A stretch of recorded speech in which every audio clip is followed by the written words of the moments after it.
You are standing on a cold autumn day in the year 1396.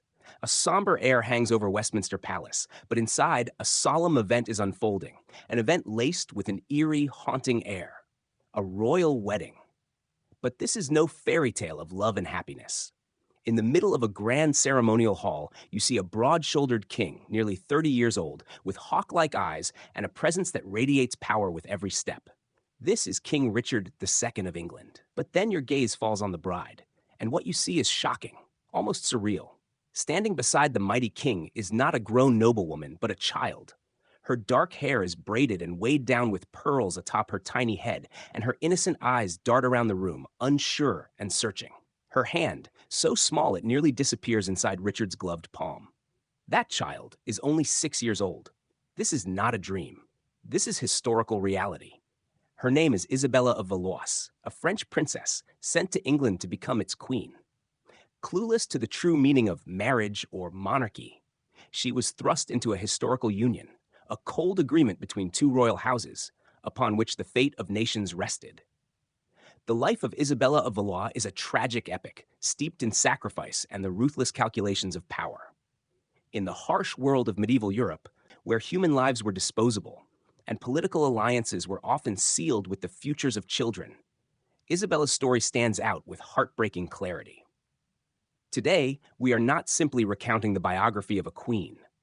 We are diving into an era where the line between childhood and royal duty was brutally erased. We will explore the political forces that shaped Isabella's life, the people who pulled her into the whirlpool of fate, and ultimately, the legacy left behind by a girl whose life lasted only 19 years.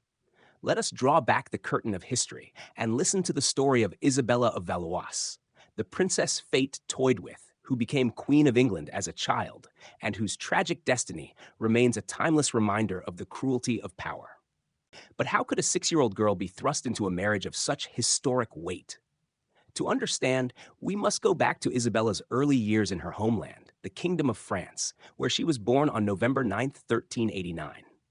At that time, the French court was engulfed in a period of terrifying chaos.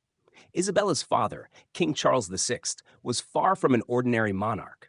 History remembers him as Charles the Mad, a tragic man plagued by devastating fits of insanity. Imagine a king, the ruler of a great power, who at times believed he was made of glass and feared he would shatter if touched.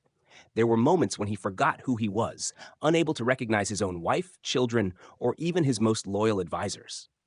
A kingdom ruled by such a king, one can only imagine the constant instability and tension that gripped the nation.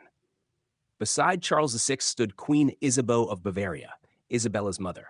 She was a beautiful, ambitious woman who wielded considerable political influence. But because of that, she also became the constant target of rumors and relentless criticism. People whispered about her extravagant lifestyle during times of national hardship, about shadowy relationships, and about how she maneuvered the affairs of state while the king was incapacitated. Isabeau became a deeply controversial figure, a powerful woman, yet shunned by public opinion. Amid all this, a slow-burning civil war was igniting within France itself. Two powerful noble factions, the Armagnacs and the Burgundians, fought fiercely for control. Violent clashes and political assassinations became almost routine, turning the elegant city of Paris into a stage crowded with intrigue and bloodshed. Isabella, though just a child, surely grew up immersed in an atmosphere thick with division and danger. The hurried footsteps of messengers, the hushed meetings of nobles, and the whispers of betrayal or sudden death, these were the sounds and shadows that crept into the corners of her royal childhood. The life of a royal child in such times was far from fairy tales and lavish banquets. For Isabella, it was also a harsh lesson in the fragility of power and the unpredictability of fate. It was within this cradle of chaos and drama that her destiny slowly began to take shape, bit by bit, preparing her for a life that no one, not even she, could have foreseen. Amid the relentless schemes and power struggles of the French court, a revolutionary idea quietly took root. A marriage that could end the long and bitter 100 Years' War between France and England. Not through bloodshed, but through a carefully staged romantic gesture. And the chosen pawn in this grand diplomatic game was none other than the young Princess Isabella. On the English side, King Richard II was seeking lasting peace with France. After years of exhausting war, both kingdoms were left weakened and weary. A truce and a royal marriage seemed the best path toward solidifying this fragile relationship. Richard, then 29 years old, had previously enjoyed a happy marriage with Anne of Bohemia, who had passed away. Now he needed an heir, political stability, and from a diplomatic standpoint, Isabella, though still just a child, was the perfect choice. In the autumn of 1396, 6-year-old Isabella embarked on a long, arduous journey. She left behind her family, the familiar gardens of France, and crossed the sea to a strange land, a foreign court, and a husband she had never met. The marriage ceremony took place in Calais, an English-held territory on French soil, to underscore the significance of the alliance. Can you picture the scene? A tiny bride in an ornate wedding gown, her head weighed down by an oversized crown, standing beside a fully grown and regal king. Though the ceremony was performed in full, it was clear this was not a true marriage. Richard II, with his characteristic sensitivity, understood that Isabella was still a child. He treated her not as a wife, but as a beloved daughter. He brought her to Windsor, provided her with a large entourage of French ladies-in-waiting, and allowed her to keep playing with her dolls. He called her his daughter, and seemed to find a quiet comfort in her innocence. Isabella lived the life of an English queen wrapped in luxury, learning English and the customs of the royal court. Though she was well cared for, she remained little more than a living symbol, a peace treaty in human form. But only 3 years after the marriage, disaster struck, not only for Richard II, but for the young queen as well. In 1399, Henry Bolingbroke, Richard's cousin, returned to England from exile. He quickly gathered a powerful army and challenged Richard's rule. The English crown began to tremble.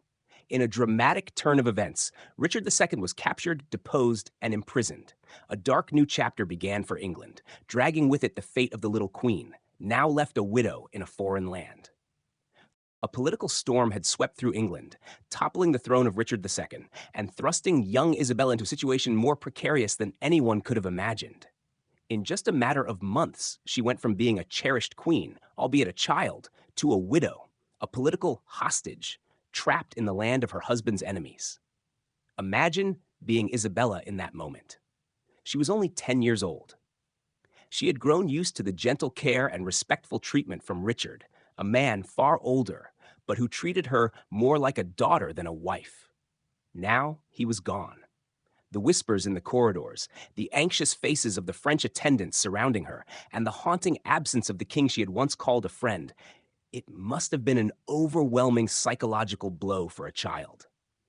Henry IV, the new king who had seized the throne from Richard, found himself in a difficult position. In his hands was a young French queen, daughter of the mentally unstable Charles VI of France, a figure who, if not handled delicately, could become a diplomatic liability.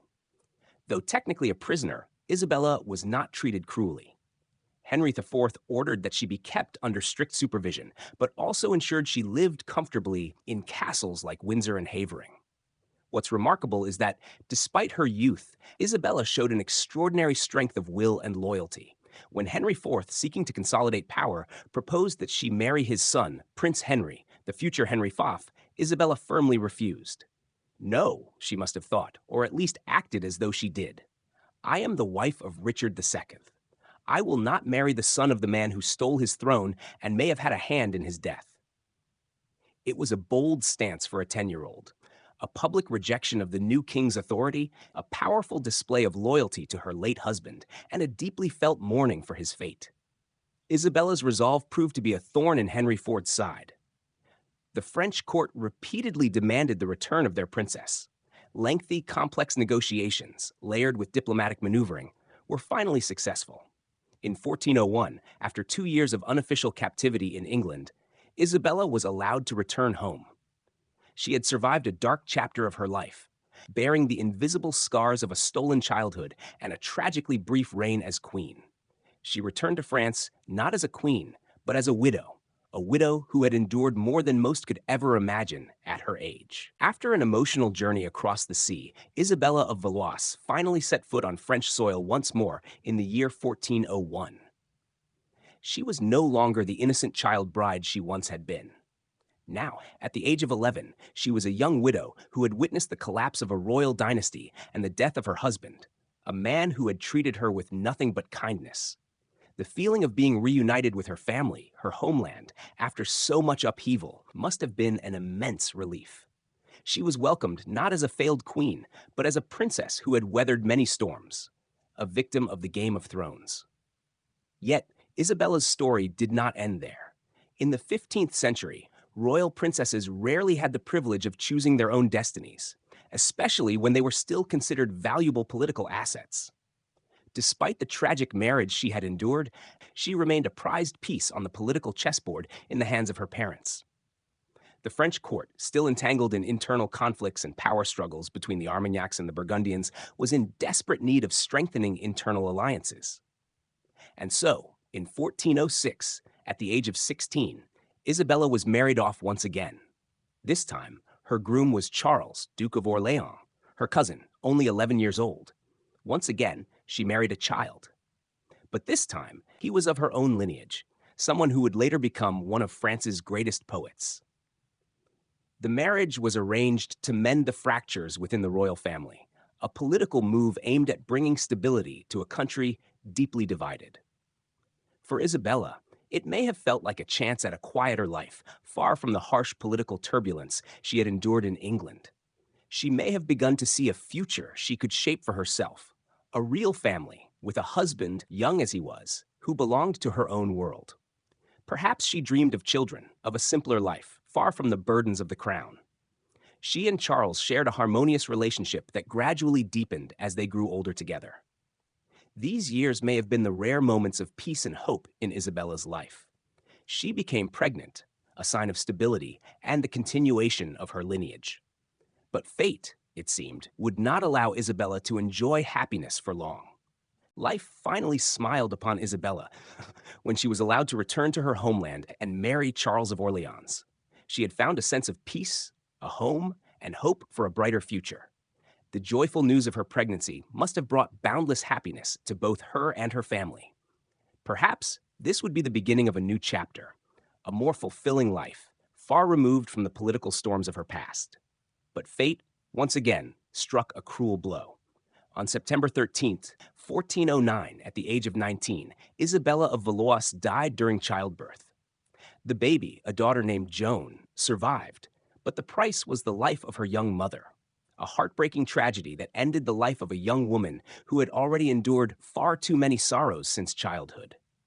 Isabella's death stands as a harsh reminder of the fragility of life in the Middle Ages, especially for women during childbirth. It was a sorrowful end to a short life marked by constant upheaval. So, what is Isabella of Valois's legacy? She was not a powerful queen who changed the course of history with bold decisions. She was a symbol, a living testament to the fate shared by thousands of royal princesses throughout history.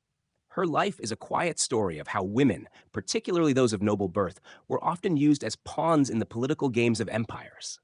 They were living seals meant to secure peace treaties, military alliances, or internal power. Despite the constraints of her time and gender, Isabella demonstrated remarkable resilience and loyalty. Her firm refusal to accept Henry IV's proposal showed great courage for a 10-year-old girl. Her untimely death is also a reminder that in the harsh and unforgiving world of the Middle Ages, lives were short, childhoods brief, and political alliances were often sealed with human lives. Isabella of Valois may be a forgotten queen to many, but her story remains a vital thread in the fabric of history. It reveals not only the limitations imposed on individuals, but also the enduring strength, compassion, and the capacity to find meaning, even in the most difficult of circumstances. To understand Isabella's life is to grasp something essential about the human condition: the universal need for love, safety, and purpose, no matter the era. We have journeyed together through the brief yet tumultuous life of Isabella of Valois. From a French princess born into a chaotic court, to a child queen of England, then a young widow in a foreign land, and finally a life cut short just as she was beginning to find happiness. Her story is not merely a page from history, but a quiet epic of human resilience in the face of tragedy. Yet Isabella of Valois was not just a victim of fate. Looking back across the centuries, we can see in her life both the harsh limitations and the latent possibilities that have always shaped the human experience.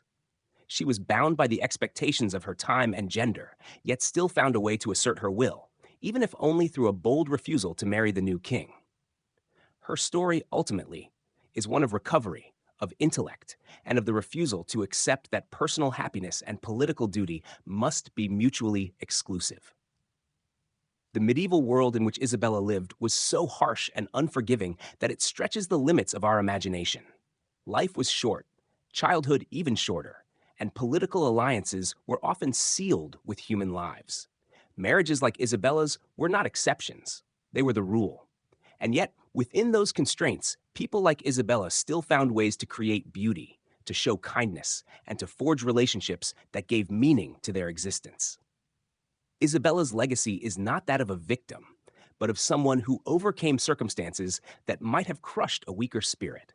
In the end, her story is a reminder that every age carries its own moral complexities, and that the people of the past, no matter how different their world may seem, shared the same fundamental needs we do: for love, for safety, and for purpose. To understand her life is to understand something essential about the human condition.